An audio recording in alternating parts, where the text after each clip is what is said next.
નમસ્કાર. રાજકોટ ગ્રામ્ય પોલીસને હત્યાના પ્રયાસના ગુનામાં વધુ એક મહત્વની સફળતા મળી. પારડી ગામે નોંધાયેલા હત્યાના પ્રયાસના કેસમાં 25 દિવસથી ફરાર મુખ્ય આરોપીને પોલીસે ઉત્તરાખંડના હરિદ્વારમાંથી ઝડપી પાડ્યો. ટેકનિકલ સર્વેલન્સ અને હ્યુમન ઇન્ટેલિજન્સના આધારે હાથ ધરાયેલા ઓપરેશનમાં આરોપીને કાયદાના હવાલે કરવામાં આવ્યો. પોલીસે કેસમાં સંડોવાયેલા એક કિશોરને પણ કાયદાની જોગવાઈ મુજબ ઝડપી લઈ વધુ તપાસ શરૂ કરી. વધુ સમાચાર માટે જોડાયેલા રહો આરપી ગુજરાત ન્યૂઝ, રાજકોટ.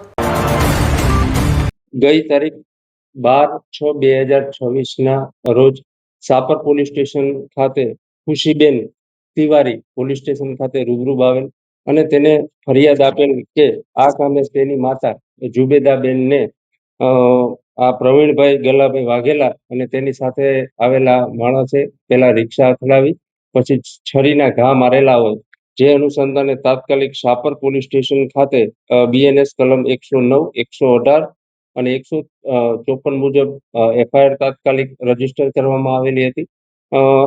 નાયબ પોલીસ મહાનિરીક્ષક શ્રી નિલીપ રાય સાહેબ તેમજ રાજકોટ ગ્રામ્ય એસપી શ્રી વિજયસિંહ ગુજ્જર સાહેબની સૂચના અન્વયે સાપર પોસ્ટના પીઆઈ રાણા ના માર્ગદર્શન નીચે જુદી જુદી ટીમો બનાવી આ કામના આરોપી નાસ્તા ફરતા હોય જેઓને પકડી પાડવા સૂચના આપવામાં આવેલી હોય, જે અનુસંધાને સાપર પોલીસ સ્ટેશનના કોન્સ્ટેબલોને જુદી જુદી જગ્યાએ લોકેશન પ્રમાણે રવાના કરેલા હોય. એ દરમિયાન સાપર પોલીસ સ્ટેશનના દિનેશભાઈ, દિવ્યેશભાઈ અને વિમલભાઈ વેકરિયાઓને હકીકત મળેલી કે આ હરિદ્વાર ખાતે ટેકનિકલ સોર્સથી માહિતી મળેલી હોય, જે અનુસંધાને હરિદ્વાર ગયેલા હોય. આરોપી ખૂબ જ હોશિયાર હોય, ત્યાંથી તેને સિમ કાર્ડ બદલી નાખેલો હોય અને મુરાદાબાદ ગયેલો હોય. મુરાદાબાદ પણ ત્યાં ટીમ ગયેલી હોય અને પાછી હકીકત મળેલી કે હરિદ્વાર હોય.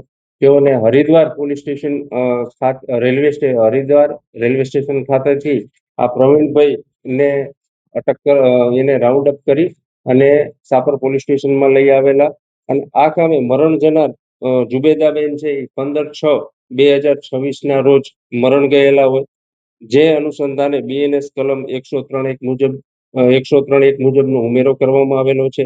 આમ આ પ્રવીણભાઈ અને તેની સાથે એક કાયદામાં આવેલા સંઘર્ષિતને જરૂરી કાર્યવાહી કરવામાં આવેલી છે અને આ બાબતે આ ગુનાની તપાસ પીઆઈ આરબી રાણા સાપરનાઓ ચલાવી રહ્યા છે.